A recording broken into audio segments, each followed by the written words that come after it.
like to read you a story called Foxes in the Snow, and it was written by Jonathan Emmett and the pictures were drawn by Rebecca Harry.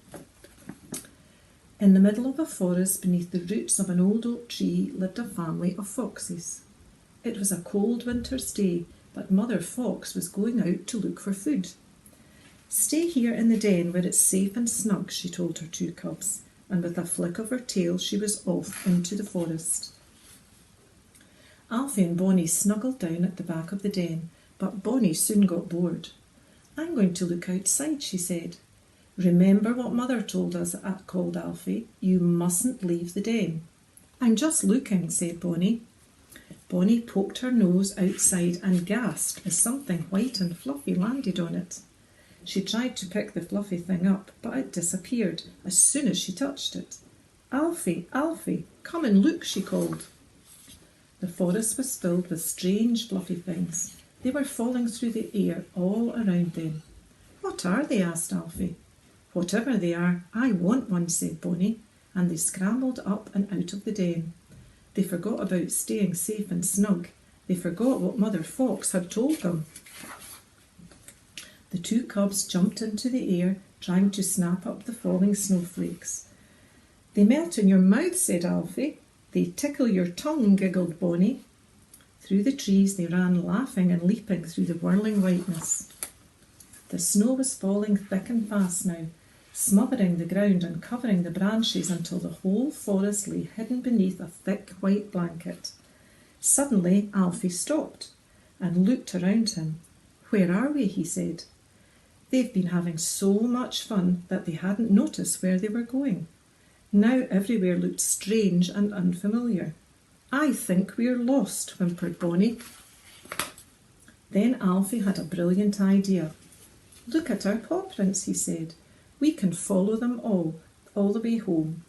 So back they went, noses to the ground, tracing their tracks through the snow. But it was getting late and the forest was getting darker, and the paw prints grew fainter and fainter until they disappeared completely. Alfie and Bonnie huddled together. The forest, which had felt so friendly, now felt cold and dangerous, and the two cubs wished that they had stayed safe and snug in their den, as Mother Fox had told them. Crack!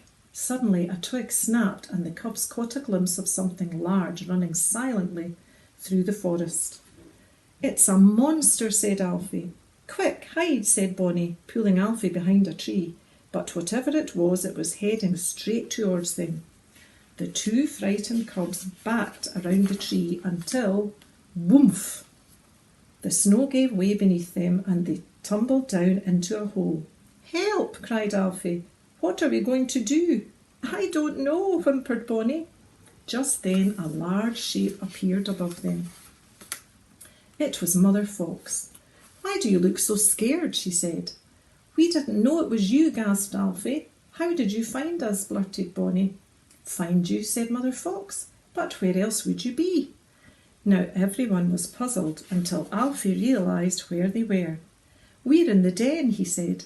"Of course," said Mother Fox, "just as I left you." It was a cold winter's evening and Alfie and Bonnie were back in their den beneath the roots of the old oak tree. As the cubs finished their supper, Mother Fox told them that they would have a big surprise in the morning. "What sort of surprise?" asked Alfie. "If I told you, it wouldn't be a surprise," said Mother Fox. Alfie and Bonnie curled up sleepily together, safe and snug in the corner of the den. "I think I know what sort of surprise it is," whispered Alfie. "It's the sort that melts in your mouth and tickles your tongue," giggled Bonnie. "But I'm glad Mother Fox is coming too." And that's the two little foxes all snuggled up in their den, nice and cosy, on their first adventure in the snow. I hope you've enjoyed this story today, boys and girls, and I hope to see you soon. Take care. Bye.